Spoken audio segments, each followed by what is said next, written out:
question we're going to go over today is, and I've got my older two children, this is Cooper, this is Emily, these are my 10-year-olds. They're going to help us today, and this is my Savannah, this is my sister-in-law, this is the Silky lady. Anyway, I wanted to go over another very important asked question that my mother-in-law and we get all the time.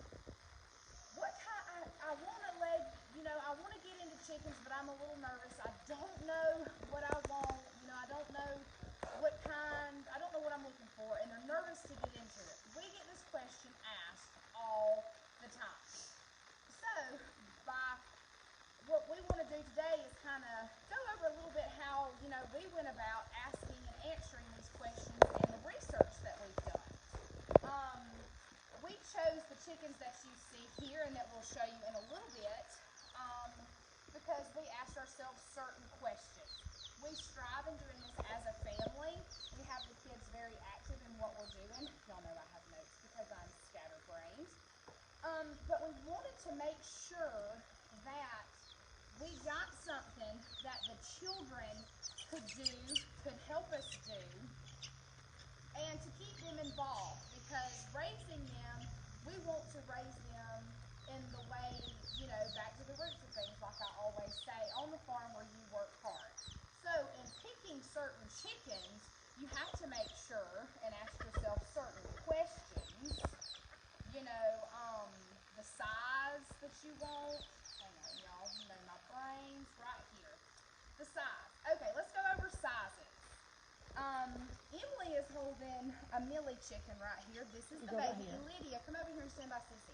Here's the baby. These are the babies. Come this stand is over the way here by Sissy. This one right here is a full-grown Dussel Millie Fleur. This one right here is a chick. You can see.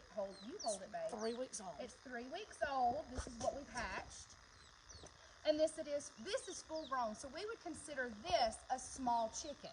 You can tell that the kids are very involved. They collect the eggs, they feed, and you can tell that this is my bird lady. She loves chicken. And so what size does these get? These get, the roosters get up to 3 pounds, full grown.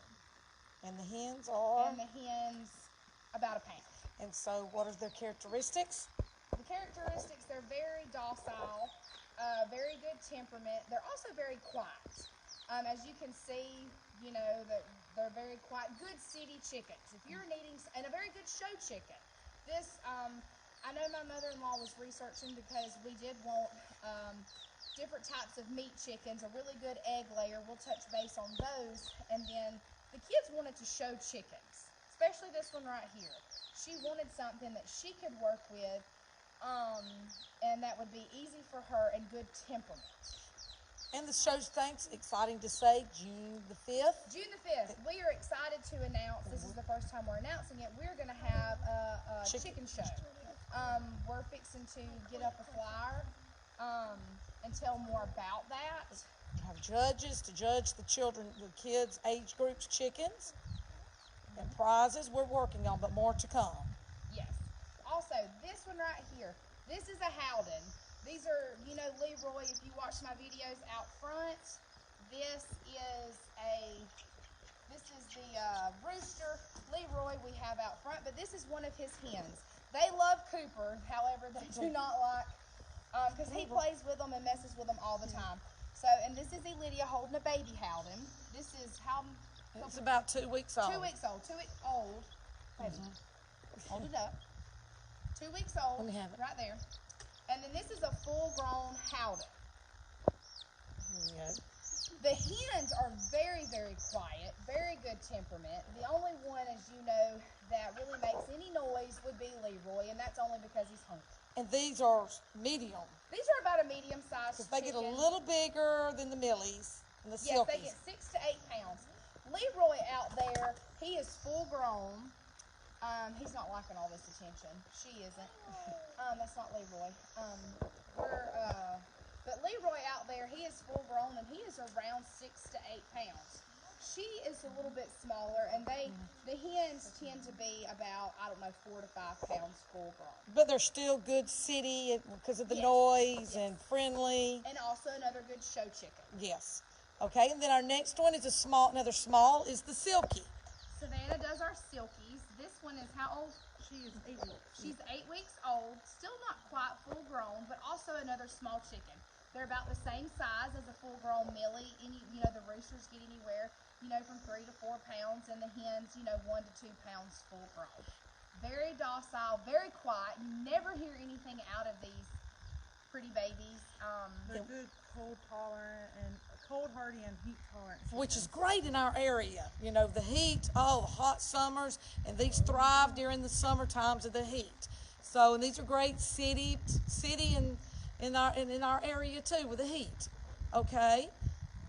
And then when we asked ourselves, because my mother-in-law really, really knew she wanted a really good egg layer, so she researched it, and we have our Novagens. So we're going to walk over here to the Novagens. We're going to come over here. Oh, is that pretty? We're going to come over here and show you our Novagens. And they're a little noisier than the little chickens. They think we're going to give them, of course, I've already given them scraps this morning. They love scraps. These chickens right here are made just for laying eggs.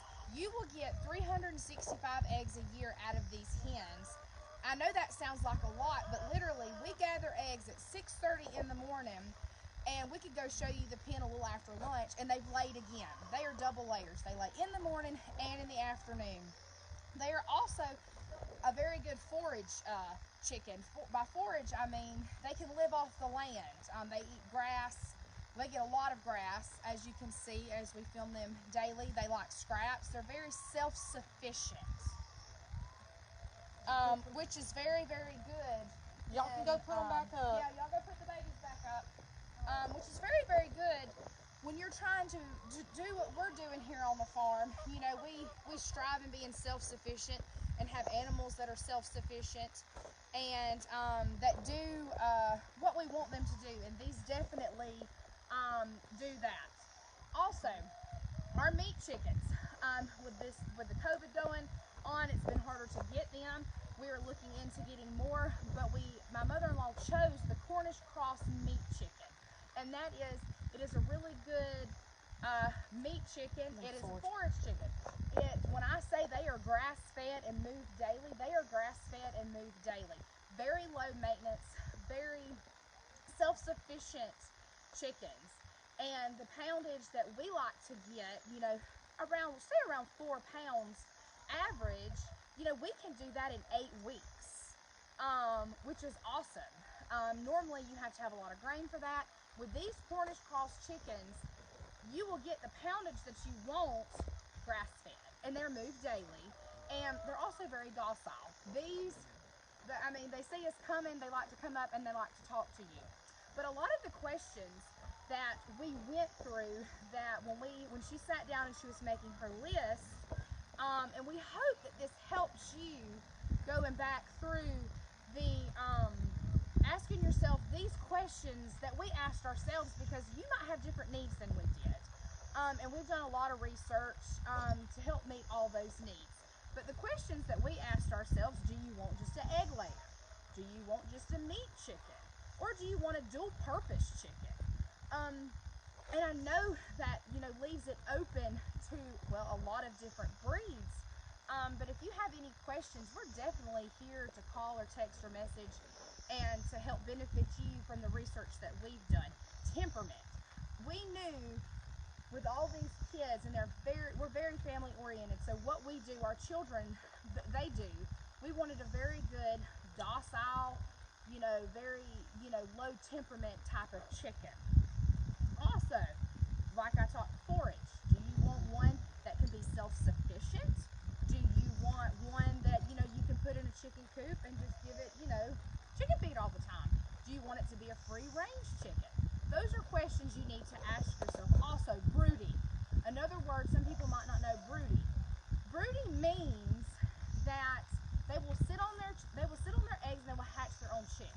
There's a lot of different breeds out there. If you don't research it, and you don't have access to an incubator, but you want to hatch your own chickens, that they're not broody hens. So we went through, we made a list of everything, pros and cons, and what would best work for us.